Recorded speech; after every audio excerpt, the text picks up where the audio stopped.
Welcome to Cartoonist Kayfabe. My name is Ed Piskor. I'm Jim Rugg. And today we're going to be taking a look at some Akira Toriyama works. But first, Jimmy and I are going to be doing some traveling in October. CXC, Cartoon Crossroads Columbus, October 6th through 9th. We're going to be at Baltimore Comic-Con, October 28th through 30th. Of course, we're going to be coming armed with our entire bibliographies to these various festivals, man. So stop by and fill in the gaps in your collections. In the middle there, man, October 22nd, Jimmy's going to be at the Jacksonville Public Library for a zine festival, and he will be the man of the hour, so he'll be doing some talks and presentations for everybody there. And these videos are brought to you by the comic books that we make. What I'm saying is, you support our books, and we're able to continue bringing you these vids.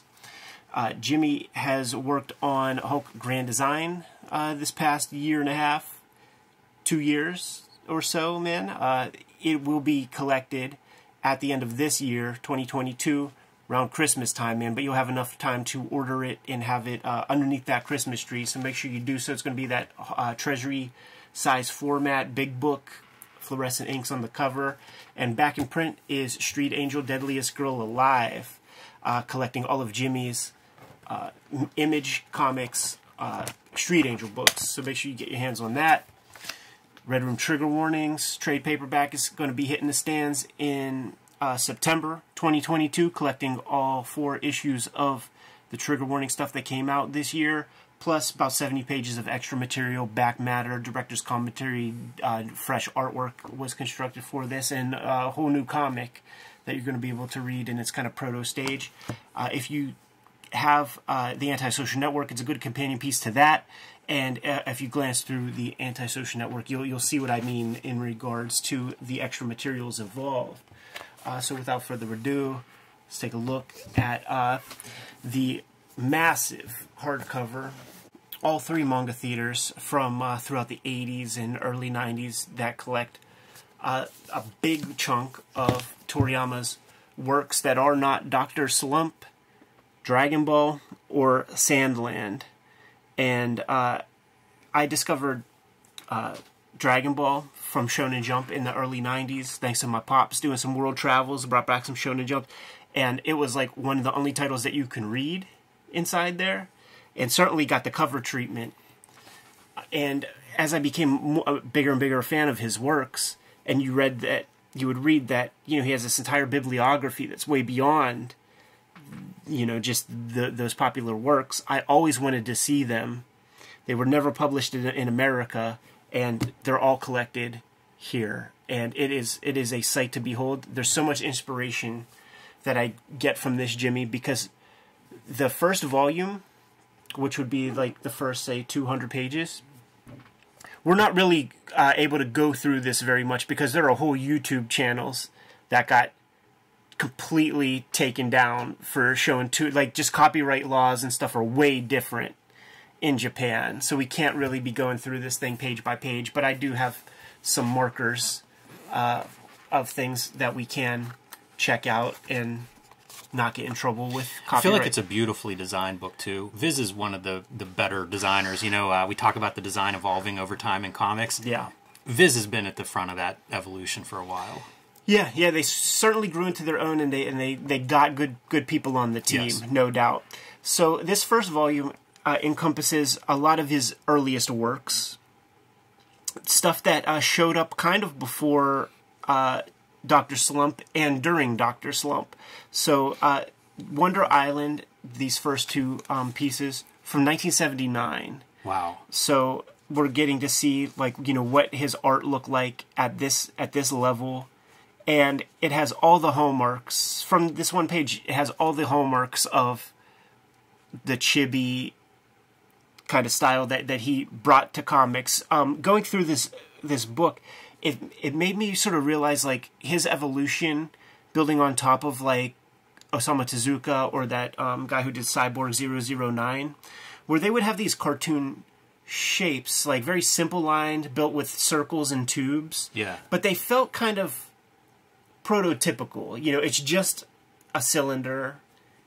He's able to manipulate that stuff and add some real life and beauty, and it's hard to explain what that is, but it's something I've been studying a lot. It makes total sense to me what you're describing, because that page is stunning. This book's been on my list for a while, and I haven't bought one. Probably buy it before this episode goes live now. But it encapsulates, like, that page. It's a simple page, but it looks so great. And it is a slightly different style than, I don't know, a lot of the comics that I look at. Yeah. And I find that style very attractive. So, another cool piece to these books is that sort of buttressing a lot of the stories is his own kind of commentary. His own kind of commentary where it's a fresh piece done for these volumes, kind of autobiographical, describing where he was, what his headspace was, what he was into, what the circumstances involved in making these comics. Man, I love that. That's such a nice piece to have access to. So this piece here, which is really cool. That must be common in manga, because I've seen collections of manga where you get little, like, interstitial stuff like that. Right. This one, he was invited to do a kind of a one-shot, like a 45-pager, and he wasn't doing 45 pagers up to that point. So, you know, they have constant contests. Even for the actual mangaka, like, you can do an extra 45-pager to be in the runnings for, like, a Reader's Choice Award out there, and you have to do that on top of your other works. So he was invited to do a piece for that. I think he won with this story, Polo and Royd, but he describes in this autobiographical piece that he used what he calls an autograph pen, which I think he didn't have the time to use a G pen, dip pen. Yeah. I'm thinking just a fine liner, like a Copic or something. And you see the boldness, you know? You see the kind of deadline, but it looks amazing. Right. It looks really cool, right? Great vehicle designer, this guy. Yeah. Yeah, that's an amazing vehicle. So 1980, and at the end of each one, you see the dates that these works are created. I appreciate that. So he starts Dr. Slump, 1980. So he's already on Dr. Slump. After about 13 weeks of doing Dr. Slump, he was done with it. He didn't want to do that anymore. After 13 weeks, he did about 235 weeks worth of that strip. So they told him, listen, you are not allowed to stop doing Dr. Slump unless or until you come up with something that could be a regular feature and sort of take its place. Also, when Dr. Slump comes out as a manga, about, I think, 18 volumes, something like that, 35 million copies of that, and it got an anime that I think to this day is considered like the third most watched anime, and it had a very specific time slot on TV. And Akira Toriyama held that time slot with new programming for over 18 years between Dr. Slump, Dragon Ball, and other like little things. Like he owned that section of a person's day for 18 years. This drawing language to me is great. It feels like Crack and Mad and Sergio Aragonés. Yeah. And what I mean by that is it's cartoon. Like this is totally cartoon lines and language. Yes. And I think his like little autobio pieces, so funny. I think that's, you know, Tezuka brings that into comics, but Masamune Shirow has his way of drawing his little self. This is how Akira Toriyama draws himself. When he does Dr. Slump and he's like, I need to do something else. Like, I'm bored with this comic. I want to do something else. He submits more than 500 pages worth of material to the editor that either shows up as one-shots, and some of that is in here, or is wholly rejected, probably at the name stage. You know, it's probably not completely finished work. But over 500 pages worth of material. Some more examples of this is sort of the work that he would do when he's trying to figure out what could be a good hook for another series. Now, all this stuff is done with the idea of expanding it, and there we go, showing too much shit, of expanding it into a series. A series. Yes.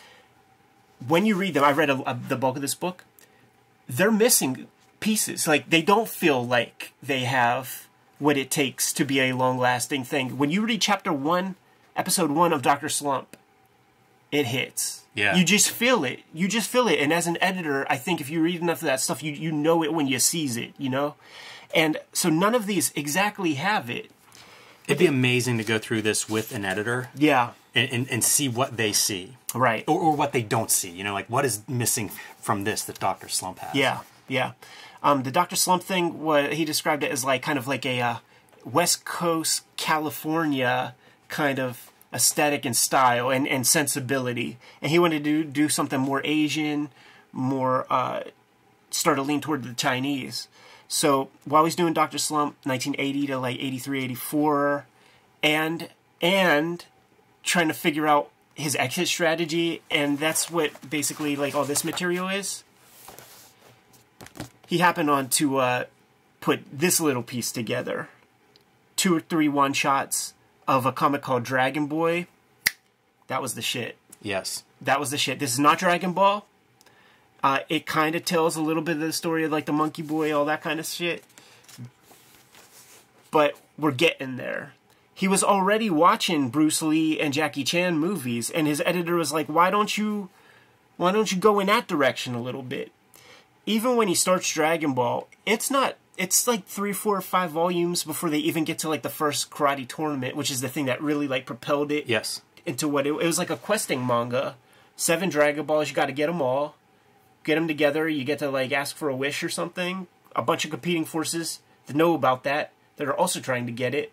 Like, it's a questing manga, and then it becomes this kind of thing. So it takes them years, man, to finally hit on this.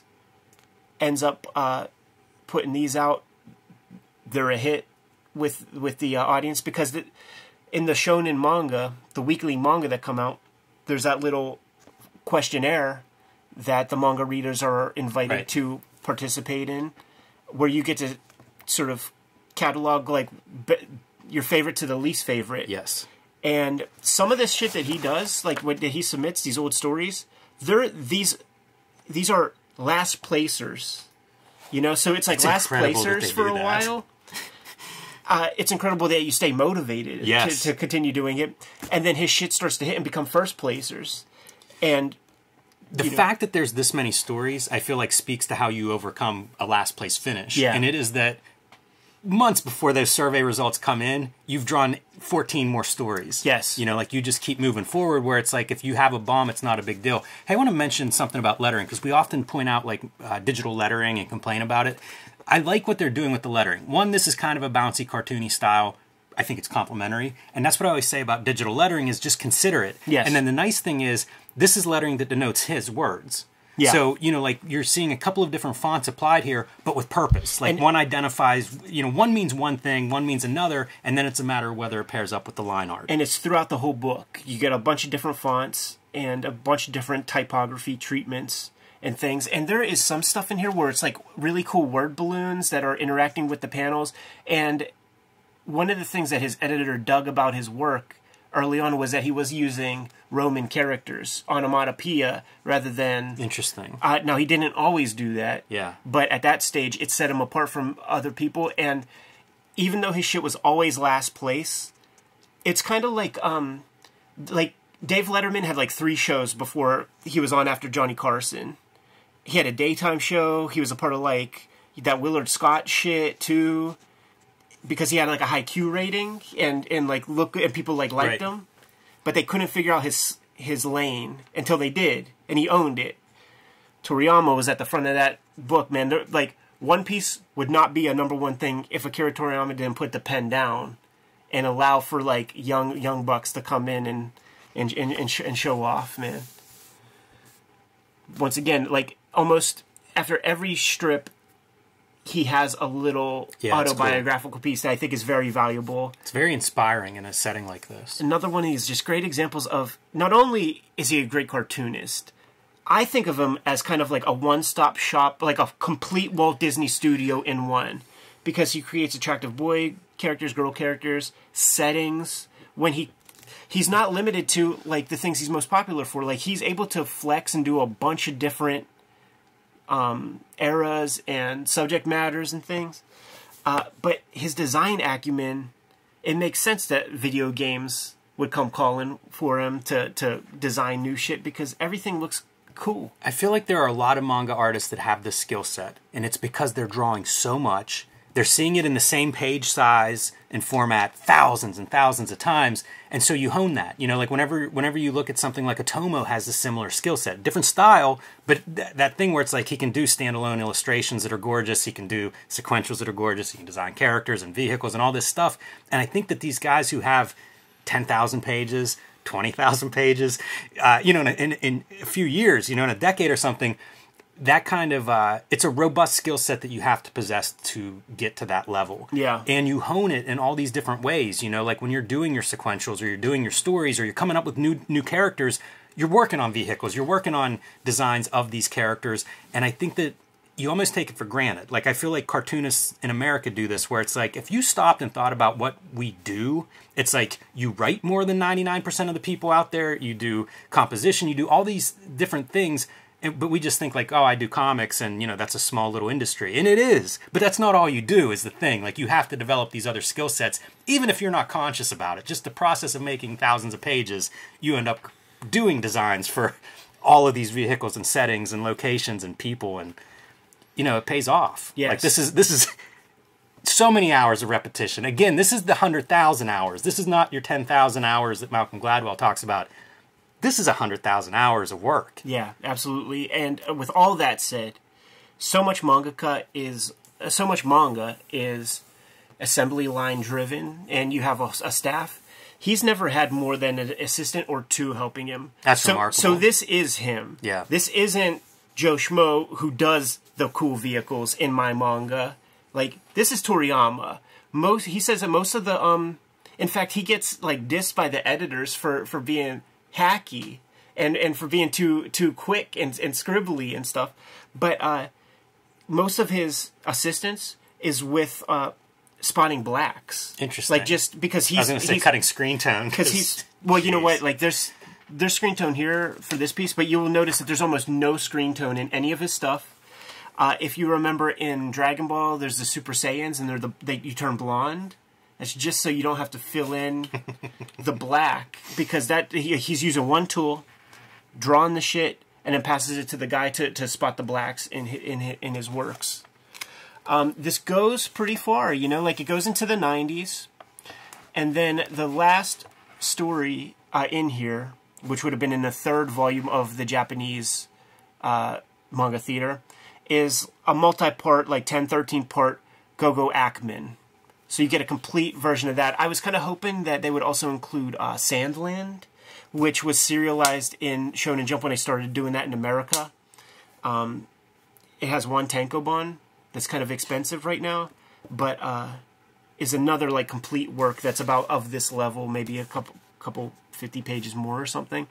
But it's very comprehensive, from 1979 to 1994, collecting a big chunk of his work. So many one-shots that just, you know, were printed once in these various Fresh Weekly, Shonen Jump Weekly, and I enjoy seeing that kind of manga story. Yes. Because so much manga we see in these collections, right, in tankobon, and it's like to see like to break them down as this is one chapter of it and see what you get, I think is really instructive and almost comparable to, say, an issue of a comic book. Yeah. And I like seeing that, like almost how much do you pack into one installment? Yes. And one of the cool things that he does, like every time, is he sets up the characters really well. They have personality immediately.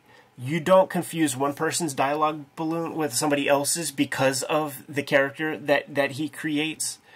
You have to be quick with it, you know, like you almost fall into stereotype in a certain way, but he handles things great, and it all reads, you know what the stakes are in every one of these pieces, and you see how it shapes up to potentially be a bigger series if it connects. These early rounds, they do feel rough in terms of the reading experience. The cartooning is always on point, but they are all missing a little something that sometimes the series that a cartoonist makes still has those growing pains also. Absolutely. Where it eventually the common wisdom is like by volume 3 it is what it is. That means after 30 weeks worth of strip making, right? If it becomes what it is after a year of creation, but very inspiring to me. I encourage everybody to check this out. I find this kind of like short manga work instructive with the idea of creator-owned work here in America. Yeah. I've been reading Tezuka. I have The Crater, and it's like I think 30-page stories, a bunch of like one-shots, and it's the same deal. It's almost like it's so different than a lot of manga that, you know, is set up to be read as like this huge multi-volume piece, but it's also instructive in exactly what you said. Like, here's a new set of characters. Let me make sure you know what is at stake, what they're after, and how do you do that? You know, like these guys who are master storytellers, but also master storytellers in a format that's usually serialized. Like, let's see One Piece. Yes. Yeah. That's cool. And they all kind of hit in their own ways, man. Anyhow, I could talk about this for a long time. I encourage everybody to go out, buy a copy of Manga Theater. I'm having such a ball reading this thing. I have one more note on manga, and it is that in this age of digital lettering, this really is like one of the first the first people that were concerned about that, right? Yes. Because like as you're bringing manga in here, you've got to do something with lettering. And early on, we would see like Studio Proteus doing hand lettering, Wayne Truman, Tim Truman's brother, doing some of that stuff. But you also see very different approaches to putting lettering on top of this comic. And I feel like if you're a cartoonist and you're making your own comics, you can learn a lot from that, because they've got decades of it now at this point here in America of trying to figure out how best to letter pre-existing artwork. You know something? I'm glad we're still recording, because there was one piece that I wanted to build in a little bit earlier, but we'll get it better late than never, man. And I was looking up the numbers for Dragon Ball and how popular it is, how many copies out there and all that stuff, man.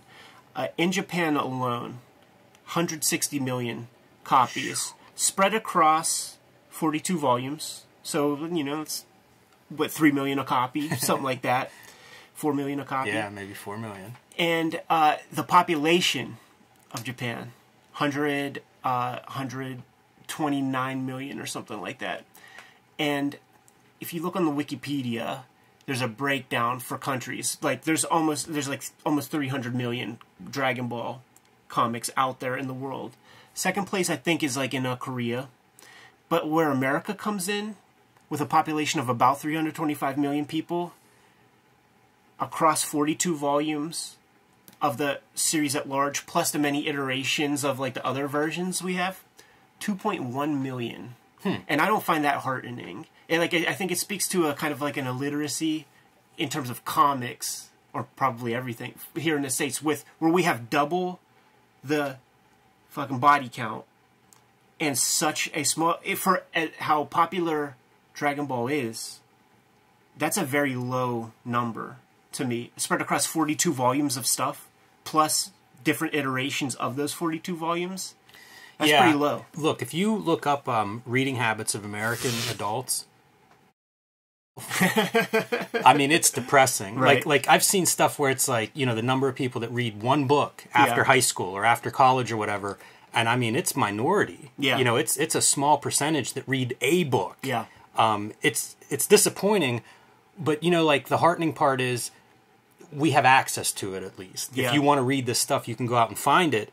I wish more people read anything, you know, but it's the world we live in for whatever reason, and I mean, it's beyond cartoonist kayfabe to figure out, to solve that mystery. Yeah, but and that's not my interest, but my interest is as a person making books. If Akira Toriyama can only sell 2 million Dragon Ball comics here in the States, we got uphill battles personally as comic creators. I think that is true. I think that's real true in comics in general. I think if you look at a lot of what we think of as perennial sellers and stuff, it's surprising the numbers that they actually sell. Yeah. I've heard some numbers on Watchmen, and now they're escaping me, but it was much lower than I thought. Because with a book that, I don't know, there's 30-something printings of that thing or whatever, it's not as high as I would have hoped. Right.